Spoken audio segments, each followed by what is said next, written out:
So, Dr. Shefali, I'm so excited to have you here. I've been following your work for a really long time as like a new mom of two. When we first had our oldest, we downloaded your parenting course and we're like, how do we be the best parents and do the least amount of damage as possible? And I think your evolution as a creator and as a doctor online has just been really beautiful. And the amount of vulnerability that you've had with like your own personal journey is really commendable. So thank you for making the time to come here today. I'm excited to be here. Thanks for having me. So I guess let's jump straight into parenting. And it's like we see a lot of trends when it comes to gentle parenting. Is there a big difference between gentle parenting and conscious parenting? And then what is permissive parenting? Yeah, so conscious parenting, of course, encompasses gentle parenting, but it's not just the focus. The focus is not to be gentle to the child.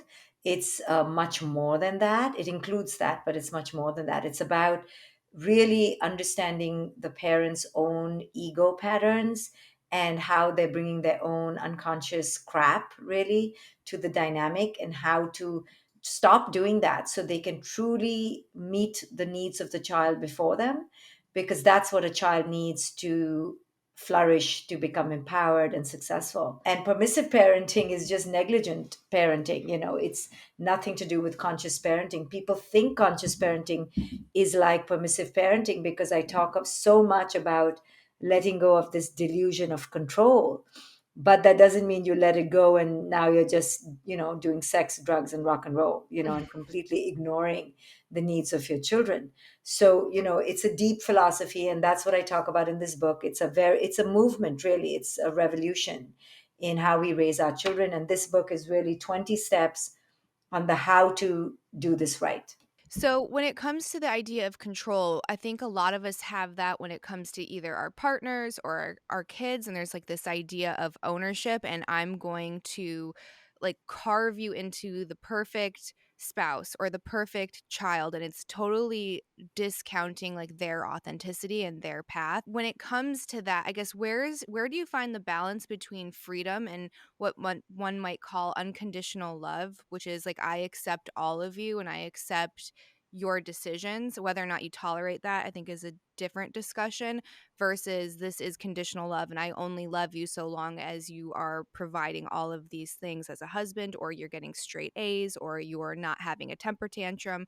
I guess where is the bounds between letting your child grow into their own authentic self and then you superimposing your will onto them? Yeah, well, it's one really easy, clear difference between unconditional love and, providing guidance is around, safety, around things that are, if you're going to eat 12 cookies, that's not safe for your health. If you're not going to have a shower for 25 days, that's, it's not life threatening, but it's not ideal for your safe, quote unquote, safety, right? Mhm. So I talk about in this book, the parenting map, the difference between life enhancing boundaries and ego enhancing boundaries.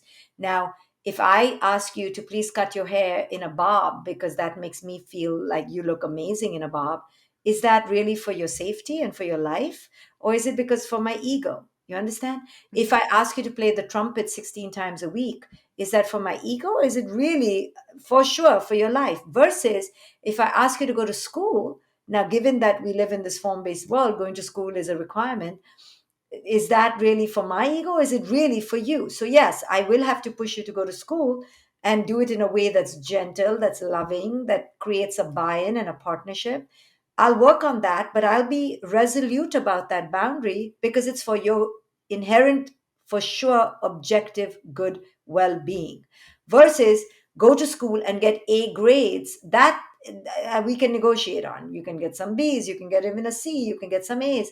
We don't need to be rigid about that. So it's very easy to see it when you think about life enhancing boundaries or ego enhancing boundaries. And most of the time, we are instituting ego enhancing boundaries. You will talk to these people, you will practice so many times a week, you will do these hobbies, you will go to this school, you will look like this. Those are all for my ego. They're not necessarily for the child's life. So once we separate that out, then it becomes easy. Then whether you become a piano player or a trumpet player is not so much of my concern as much as, are you doing things that are enhancing your life? Mhm. So I've heard you talk about the piano lessons, and there was like this clip that was going viral, and it was like, well, I don't want to play piano either because it's like really difficult, something like that to like surmise it. And I was like, yeah, I think it's really great to not force your own hobbies onto your kid or like force them to do something that they genuinely don't have interest in. So what's the difference between that and then also just kind of like letting your kid not commit to things because it is a fine dance, like fine balance of you did make a commitment to something, so you have to see it through to X, and then we just don't have to renew that agreement, or I guess, like, yeah, so how do you distinguish between those 2 things? Well, first, we kind of, when they're starting young, you wait to see what is a match for their temperament, right? Don't shove them into things that you think are they're going to be good at 4 or 5. Mhm, Let's wait a little bit. We've gotten into this habit of shoving children into activities so young. And then don't sign them up for it to be a career, right? Like do it few months at a time. You're dealing with a child, not an adult. Children have a right to go in and out of activities. This is not about teaching commitment. Technically, when I was growing up, I didn't even have anything signed up. It was just hobbies. You go class by class, week by week, and then you drop it. So we've gotten very industrialized and mechanistic of in terms of how we treat our children, and we create our problems because children are not ready to commit to long-term activities at a young age. Then as they grow older, sure, you can tell them, listen, we signed up for 3 months, we got to finish it. But before you even sign up, you bring in their buy-in, right? You negotiate a win-win situation where you are winning and they are winning, so now they've bought in. And if you buy in with them and they're truly doing something, they'll do it for 3 months. But mhm, don't sign up for 3 years, right? right, So we set them up for these impossible commitments that they're not ready to make at that young age. I mean, look at us adults. We don't make commitments. We are dropping out of the gym. We're getting out of marriages and friendships. So in the same way, we have to have realistic expectations and not impose our standards onto them. mhm. No, that's a really good point.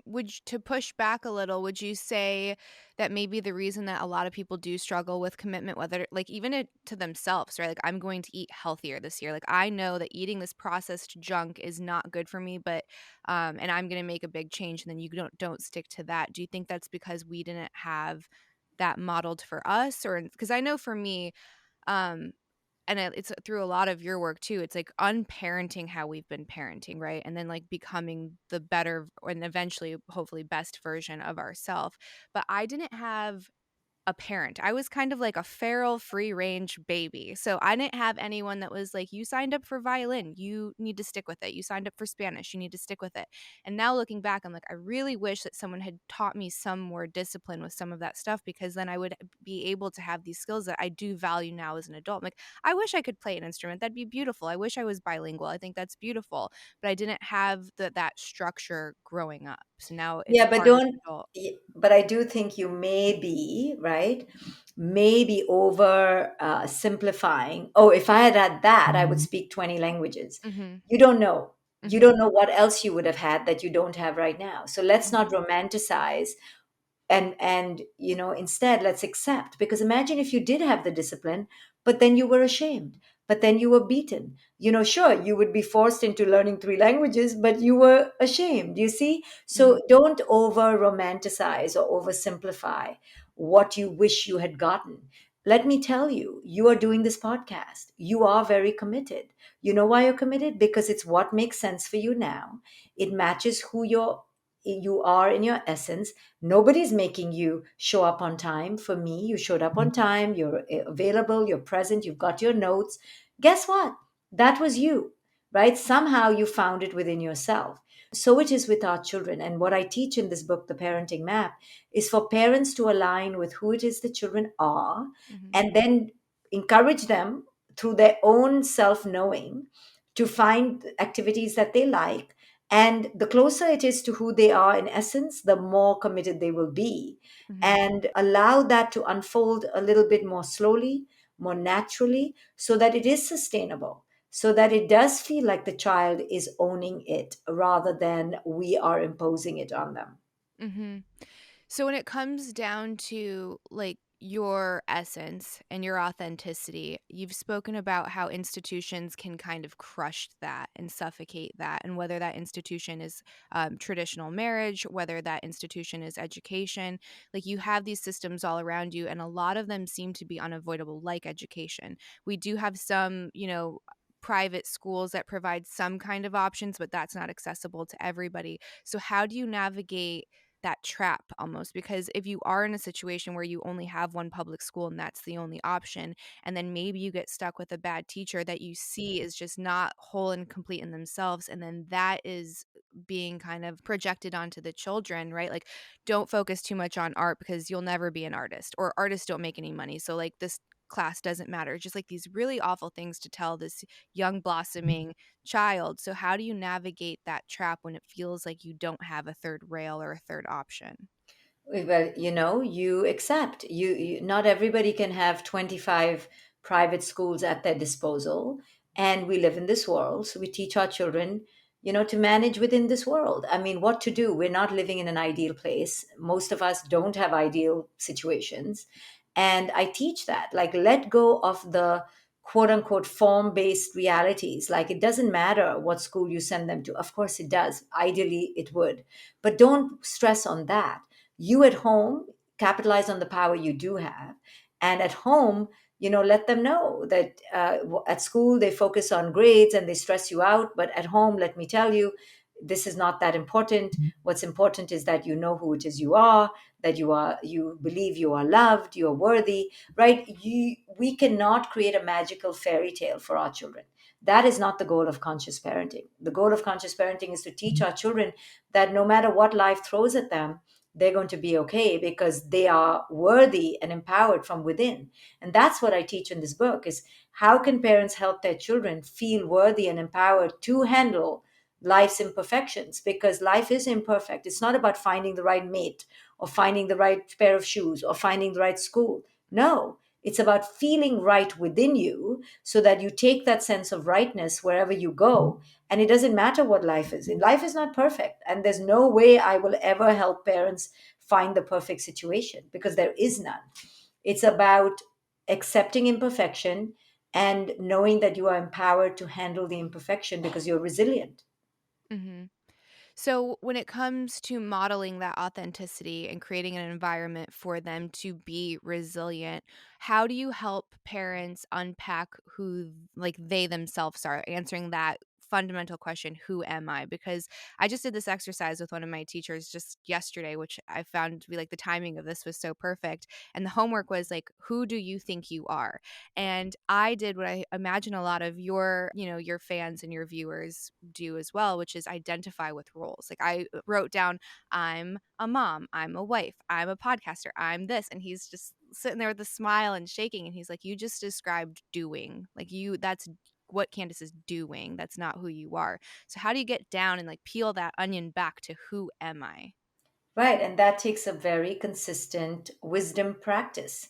My work integrates Eastern spirituality and Western psychology for that reason, that the Western world is so consumed by the doing that we're forgetting the forest for the trees. We're just always focused on the next achievement, on the next obstacle, on the next trophy. And we're not focused on the fact that our children are, just through their beingness, whole and worthy. They don't need to prove it, but we've gotten so off track that we've been raising children to feel like they need to prove themselves constantly versus be who it is they are, and then do, but out of being, not do because they are not being, right? The doing cannot replace the being, but we don't focus on that enough in childhood. And because we don't focus on that enough in childhood, our children are left thinking, okay, what is the next doing? What else can I do? And we're just craving and seeking the next doing, and it'll never feel good enough, because only a connection to the being is ever sturdy enough to hold us through life. And that's what Eastern spirituality teaches, is how do you stay connected to the I am, not the I am a mother, I am a child, I am a podcaster, just the I am fully ready, whole, fulfilled, and empowered just as I am. It's a very powerful shift, that can only come with the cultivation of wisdom. Somebody who is hearing this goes, oh my God, I've been in the doing. I need to go and find my I am. And the way to do that really is to go on a journey with a therapist, for meditation. You have to really cut the cords to the external world to a degree to refocus back on ourselves. Mhm. No, I think that's great advice. My homework for that was at some point this week, I have to pick a busy day and cancel everything and not do anything. He's like, "You cannot do anything and then just see who shows up because you get stuck in this trap of trying to like conquer and earn and advance and we get stuck." I don't know if you're familiar with Emily Fletcher. Mhm. Yeah.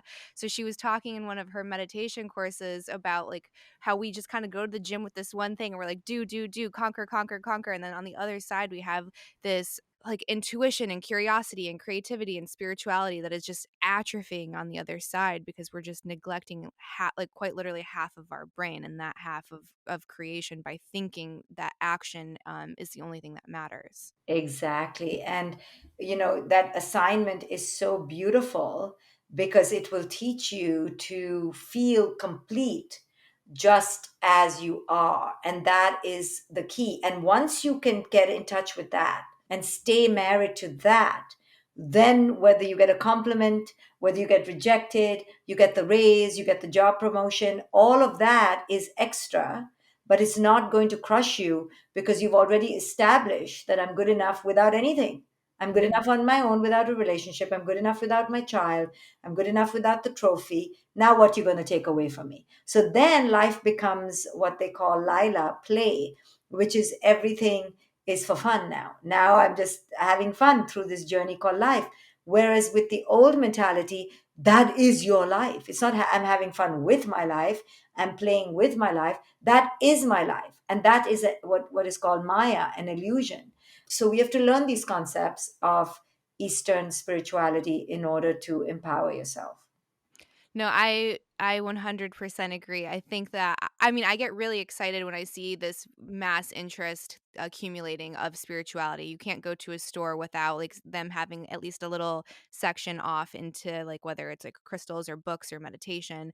And I think like that's a beautiful first step for a lot of people is connecting to something that's bigger than them and having an idea that there is something bigger than them.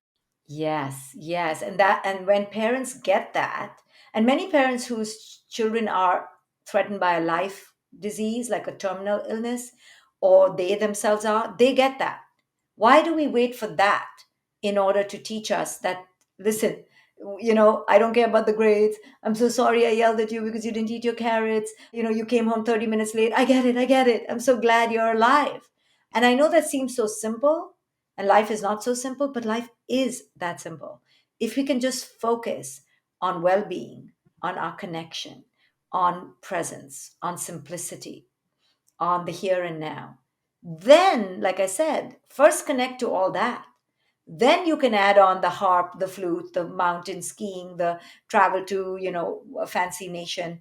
After you have established that we are good enough, we're happy in this moment, we don't need people to define us, we don't need achievements to define us. Now, that child raised by that parent will be a very different child than the one who is trained to move from achievement to achievement. Yeah, again, I agree entirely. There was this part of an interview that you did with Jay Shetty, and you were talking about it was the worst piece of advice that you had was to be nice. And I loved that so much.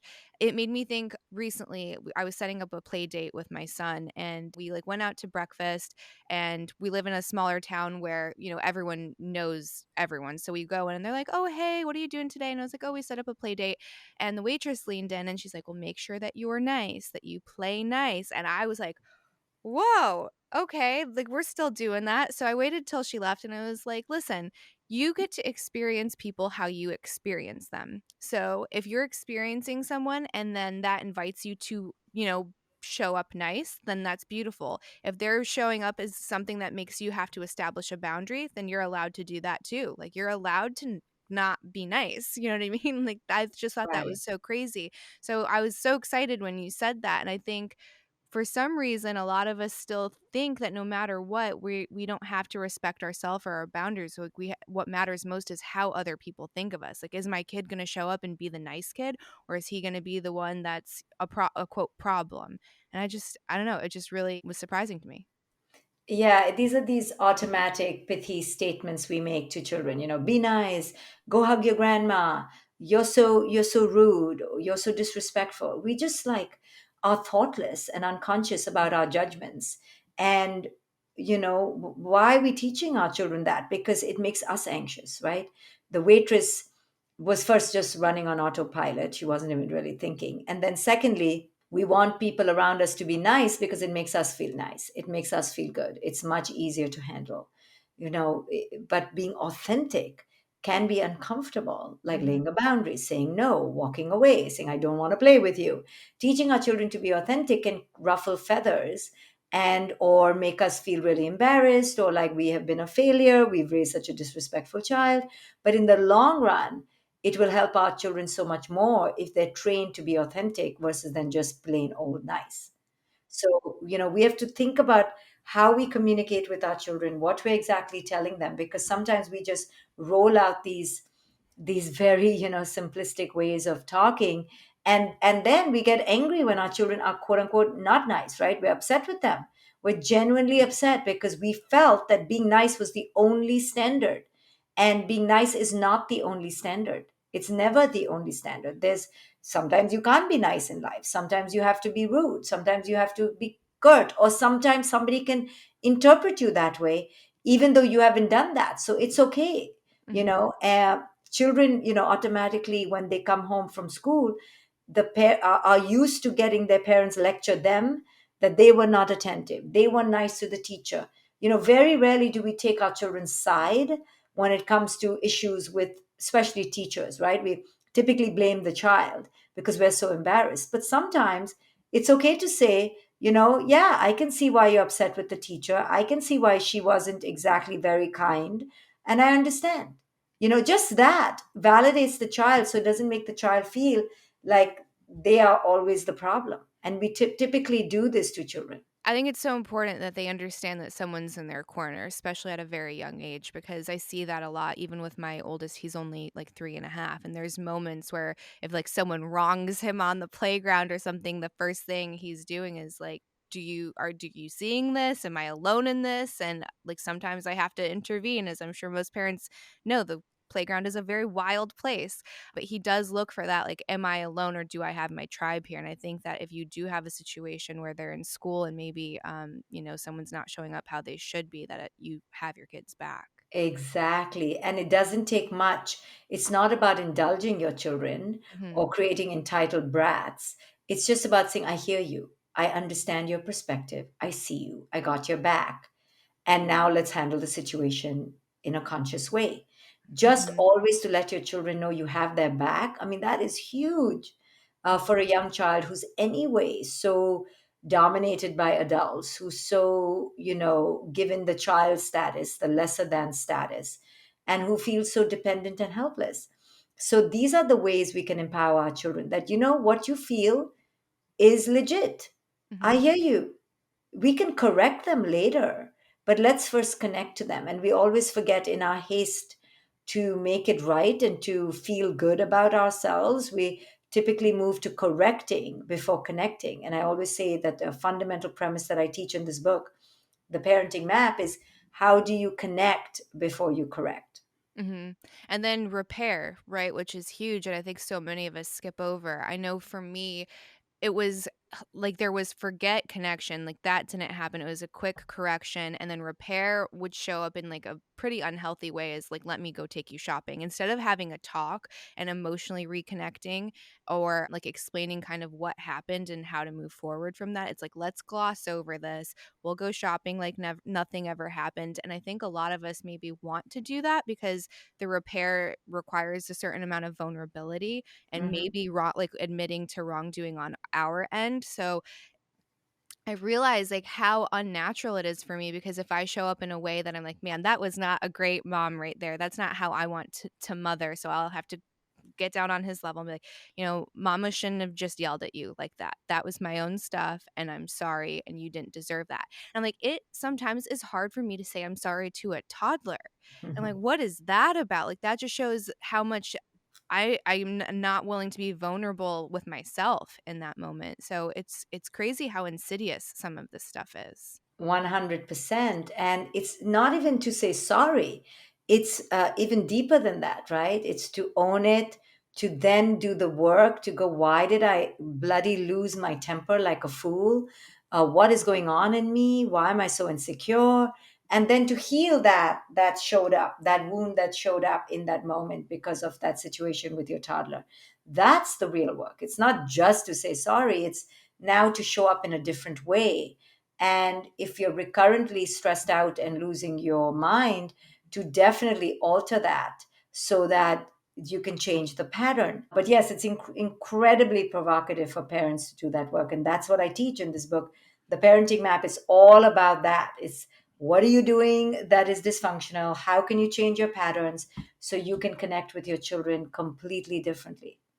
So do you feel like in those moments where you feel that parents are reacting instead of responding and you're kind of checked off, you're on autopilot, maybe your kid just drew all over the wall and you just start screaming like it's the end of the world. I've heard that in those moments that it's almost you going back to childhood where you maybe have done something very similar and then you're almost responding how a caregiver responded to you in that moment. So it's not even like your disapproval of that action, it's almost going back to when you were a kid and then that caregiver's disapproval of that action. Right. It's so automatic, right? Our responses to our children are so robotic and Mhm. reactive, because we may have been shamed for something and because we had to suppress a part of ourselves in childhood. It's very, very typical that when we see that part showing up in our children, our instinct is to suppress that and to clamp it down and go, don't do that. Because in our vestiges of our memory, we have this injunction that's bad, take it down, don't do that anymore. So it's very natural, but most people don't even realize that they are operating out of robotic autopilot. We really do think it's the bad child. And that's where things need to break, because that is why children feel guilty and feel ashamed, because they imbibe this feeling that they are bad. And it's not. Sometimes it's just the parent overreacting from their childhood. So when it comes to the like the gravity of who is the one that is like modeling for the kids, and obviously this is geared like your book is geared towards parents and how to show up consciously and do the work on yourself. What's the role of other caregivers or grandparents that are not doing this work or maybe disagree with this kind of parenting and conscious parenting in general? Like they're more of like that authoritarian, like very iron fist kind of parent. So we have some people in our lives like this, and we don't leave them alone with the kids because I'm like, I don't know how you're going to show up if he does something that you think isn't okay. And I just don't like, they're just too young for that. So, what is your advice to parents who maybe don't have that collective agreement within like their tribe and their family? Yeah, I love that. Don't leave your children with abusive or potentially abusive people. Limit the interaction, learn to have boundaries. You owe it to your children to protect them. You can't send them to a den of violent people, right? You can't put them in that situation and expect your child to defend themselves. So, number one. Number two, you also can't micromanage every human being either. Mhm. So, if people are not terribly abusive, but you need them in your life, say your uncle comes once in a while or the grandmother, but she's a little bit toxic but not terribly violent, you teach your child, that's just grandma, she grew up in a different time, have you seen her grandmother? They come like this, don't take it personally. So there are valuable lessons to learn, but again, it's about safety. If it crosses a boundary and it violates the person's sense of safety, you need to jump in and cut the cord and create that strong boundary, because it's not for the child to create that boundary for themselves. Yeah, until they have the tools to do so. So I guess maybe there's not an answer for this, but I don't know if you've heard there's this joke that this comedian has, and he talks about his parenting, and then when he has an awareness that he did something he shouldn't do, he's like, "Well, is this gonna be the thing that doesn't make her an astronaut anymore? Like, is this gonna be like this fight or this way that I shouted or did a timeout when I shouldn't have? Is this gonna be the thing that like breaks her, creates that like that permanent trauma or like semi-permanent trauma?" So when it comes to that, I like that sense of worry, I guess, like, where are the bounds? Because I feel like sometimes when you have that internal voice and you do meditation or you do the work, you'll be like, "Oh, the one time my mom said, 'I hate the way that you sing,' and now I don't sing at all." So what is gonna be it could be that one thing. So it doesn't necessarily have to be like that physical violent abuse. It could be one disparaging comment that just sticks.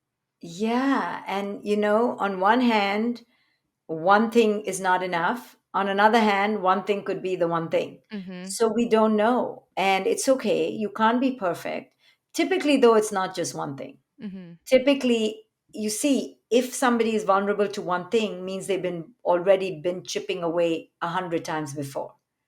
Now, if it's one like life-changing thing, like a rape, or they've been locked up in a room for 16 hours, yeah, if it's something very extreme, that could break somebody. But Mhm. typically, a one-off comment is not going to be the camel, the straw that broke the camel's back. It Mhm. has to be hundreds of things before that, then one comment can be the last one comment, unless it's a very extreme thing. Right. And if it's a very extreme thing, it won't be a one-off thing anyway. If somebody's capable of such an extreme thing, typically they've done many other microaggressions.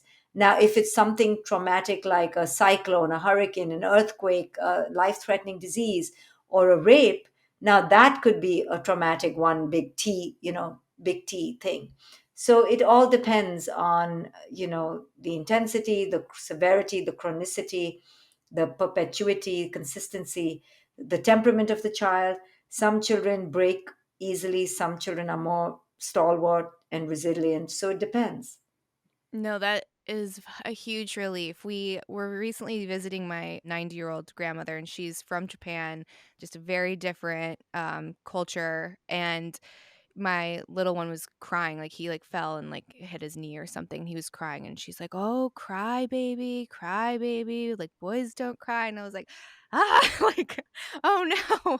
Oh, no," so, again, taking him outside and being like, "You're allowed to cry, you're allowed to have, like, feelings and emotions and express yourself," and, like, this idea that just because 'cause you're a boy doesn't mean that you have to shut down your heart or, like, your expression, and it just shows, like, how important it is to do the work. And by the end of the trip, she took me aside and was like, "I just want to let you know I talked to your dad this morning and I apologized to him for how I showed up as a mom because I've been Mm, seeing you and you just allowing him to be free and to play just made me really realize how much I didn't give that to him."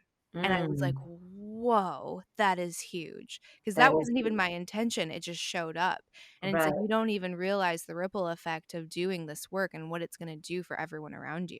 Right? Isn't that amazing? Like she was never exposed Mhm. to something that broke her conditioning, and she was wise enough and observant enough to allow it.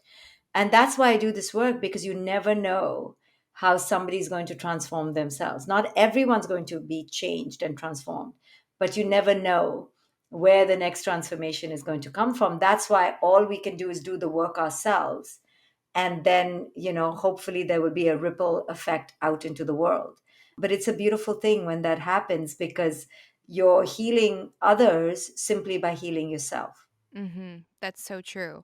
I guess before we start wrapping up, is there a favorite moment that you've had in any of your courses or live events of someone sharing a story that you were like, "Wow, this is just really touching my heart?" I don't have one, but just overall, I can tell you the reason I do this work, and it's not easy because I'm breaking down parents' defenses, which is very hard to break. But the reason I keep doing this work is because I'll hear you or a parent, a mom, a child come and tell me, wow, things have changed in my house since conscious parenting came into the house.